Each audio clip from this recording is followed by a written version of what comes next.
আকৌ ঘটিয়ে ঘটিয়ে আদানীক পানী খুৱাইছে হিন্ডেনবাৰ্গে। হুৰা হুৰে পতন ঘটিছে আদানী গোটৰ শ্বেয়াৰ। 53,000 কোটি টকাৰ লোকচান ভৰিছে আদানীৰ গোটে। হিন্ডেনবাৰ্গৰ বিস্ফোৰণৰ পাছতে হ্ৰাস পাইছে শ্বেয়াৰৰ মূল্য।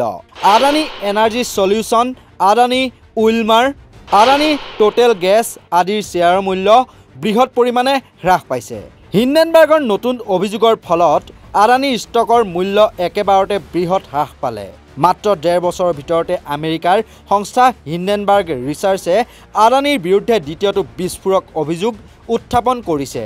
হিন্ডেনবাৰ্গৰ মতে বিদেশলৈ সম্প্ৰসাৰিত হোৱা আদানীৰ ঔদ্যোগিক গোষ্ঠীৰ ধনত শ্বেয়াৰ কৰিছিল ষ্টক মাৰ্কেট নিয়ন্ত্ৰণ সংস্থা securities exchange board of India বা সেবিৰ মুৰব্বী মাধৱী বোস আৰু তেওঁৰ স্বামীয়ে। হিন্ডেনবাৰ্গ ৰিচাৰ্চৰ এই প্ৰতিবেদন প্ৰকাশ পোৱাৰ পিছতে আলোড়নৰ সৃষ্টি হয়। অৱশ্যে সেবিৰ অধ্যক্ষ মাধৱী পুৰী বোস আৰু তেওঁৰ স্বামী ধৱল বোসে হিন্ডেনবাৰ্গৰ এই দাবী খণ্ডন কৰে। তেওঁলোকৰ দাবী যে সকলো অভিযোগ ভিত্তিহীন আৰু তেওঁলোকক বদনাম কৰিবলৈ কৰা হৈছে এইবোৰ কাম। কিন্তু হিন্ডেনবাৰ্গ ৰিচাৰ্চৰ প্ৰতিবেদনত স্বশাসিত সেবিৰ নিৰপেক্ষ ভূমিকাক লৈ প্ৰশ্ন উত্থাপন হৈছে। মাধৱী বোসৰ স্পষ্টীকৰণেও ৰোধ ৰক্ষা কৰিব নোৱাৰিলে আদানীক। ৰোধ ৰক্ষা কৰিব নোৱাৰিলে শ্বেয়াৰ মাৰ্কেটত আদানী গোটৰ শ্বেয়াৰৰ খহনীয়া। বৰং হুৰা হুৰে পতনহে ঘটিছে আদানী গোটৰ শ্বেয়াৰৰ মূল্য। প্ৰকাশিত বাতৰিৰ মতে হিন্ডেনবাৰ্গৰ অভিযোগৰ পিছতে আদানী গোটে লোকচান ভৰিছে প্ৰায় 53,000 কোটিৰো অধিক ধন। Adani energy solution, Adani Wilmar আৰু আদানী টোটেল গেছৰ শ্বেয়াৰৰ মূল্য বৃহৎ পৰিমাণে হ্ৰাস পাইছে। ইফালে সমগ্ৰ বিশ্বতে সেবিৰ অধ্যক্ষৰ পদত্যাগৰ দাবী উত্থাপিত হৈছে। উল্লেখযোগ্য যে যোৱা বছৰ হিন্ডেনবাৰ্গ ৰিচাৰ্চৰ প্ৰতিবেদনত দাবী কৰা হৈছিল যে কেনেকৈ আদানীয়ে কৰ ফাঁকি দি বিদেশত ভুৱা কোম্পানী খুলি ধন সৰকাইছিল। অভিযোগৰ তদন্ত সেবিৰ ওপৰত ন্যস্ত কৰা হয়। এই সন্দৰ্ভতো উচ্চতম ন্যায়ালয়ৰ নিৰ্দেশ আছিল।